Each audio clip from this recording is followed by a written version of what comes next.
Pada kesempatan kali ini channel YouTube Islamic Power akan membagikan dua kisah menarik lucu penuh humoris, berawal dari kisah Rasulullah Shallallahu Alaihi Wasallam bersama dengan sahabatnya.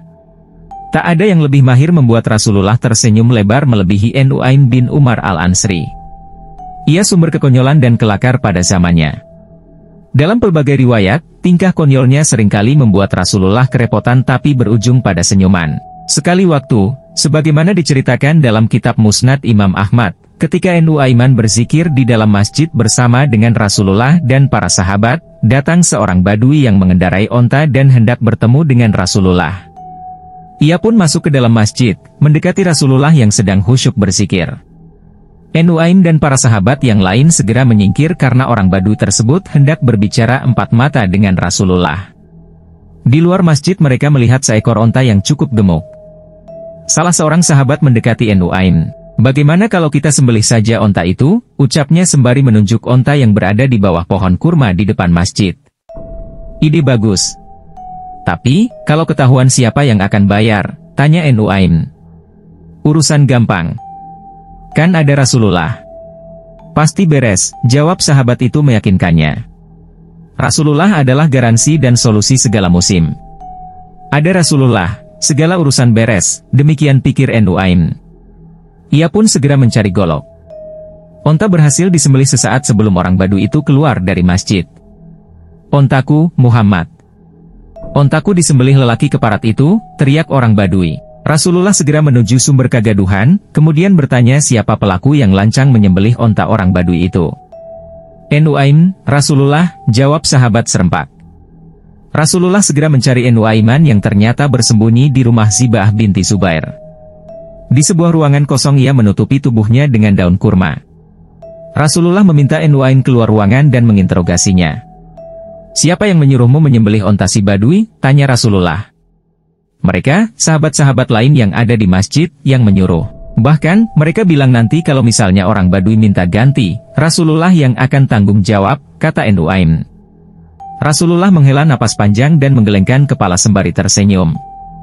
Saking seringnya Nu'aim bertindak konyol dan berhasil membuat tertawa lepas, Rasulullah berkata kelak Nu'aim akan masuk surga sembari tertawa. Lanjut ke kisah kedua. Juga masih dengan kisah lucu, namun di kisah kedua ini bukan kisah dari Rasulullah, melainkan kisah pada masyarakat biasa.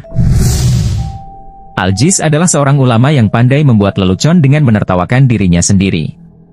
Sekali waktu ia berkisah. Saat ia berdiri di depan pintu rumahnya, seorang wanita cantik menghampiri. Ia berpikir wanita itu tertarik pada ketampanan dan karisma yang dimilikinya. Ia segera digelandang oleh wanita tersebut. "Tunggu dulu. Sabar. Jangan buru-buru. Kita halalkan dulu hubungan kita. Biar sama-sama nyaman," ucapnya. Wanita itu tak menghiraukannya. Cengkeraman tangannya semakin kuat, derap langkahnya kian cepat, hingga sampailah mereka di depan sebuah toko perhiasan. Di hadapan pemilik toko, perempuan itu berkata tegas, "Seperti ini." Al-Jiz kebingungan. Ia tak mengerti maksud pembicaraan antara si perempuan dengan si pemilik toko. "Jadi dia akan membuatkanku perhiasan?" tanya Al-Jiz kepada pemilik toko. "Bukan.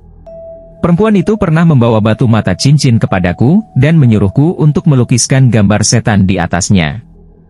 Aku berkata padanya bahwa aku tak pernah melihat setan sama sekali. Lalu dia datang dan membawamu kemari," jawab pemilik toko. Kepiawaian Al-Jiz dalam memproduksi humor dan kelakar, salah satunya dituangkan dalam karyanya yang bertajuk Al-Buhala. Ia bercerita tentang orang-orang pelit yang menjalani hidup dengan aneh, konyol, dan menjijikkan. Ibnu Al-Jauzi adalah ulama humoris yang mengabadikan kisah-kisah kepandiran dalam karyanya yang sangat populer bertajuk Akhbarul Ham wal Mughaffal. Salah satu kisahnya adalah tentang seorang pria yang baru mengetahui bahwa pahala puasa hari Asyura sama dengan pahala puasa setahun penuh. Pria tersebut akhirnya berpuasa setengah hari. "Alhamdulillah, berarti kamu telah mendapat pahala selama 6 bulan. Lumayan daripada tidak sama sekali," ucap Ibnu Al-Jauzi. Humor memiliki korelasi yang cukup dekat dengan agama. Ia menjadi medium yang ampuh untuk mendakwahkan ajaran dan nilai-nilai agama.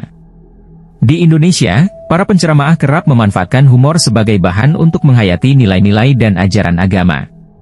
Beberapa ulama bahkan mengabadikan koleksi humor mereka dalam bentuk karya seperti yang dilakukan oleh Kiai Bisri Mustafa yang menulis buku humor bertajuk Kashkul, Kumpulan Cerita Lucu, 1989.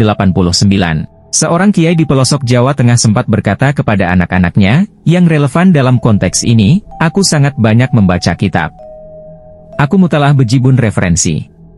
Tujuannya cuma satu, agar aku tahu betapa rahmat dan kasih sayang Allah sedemikian luasnya.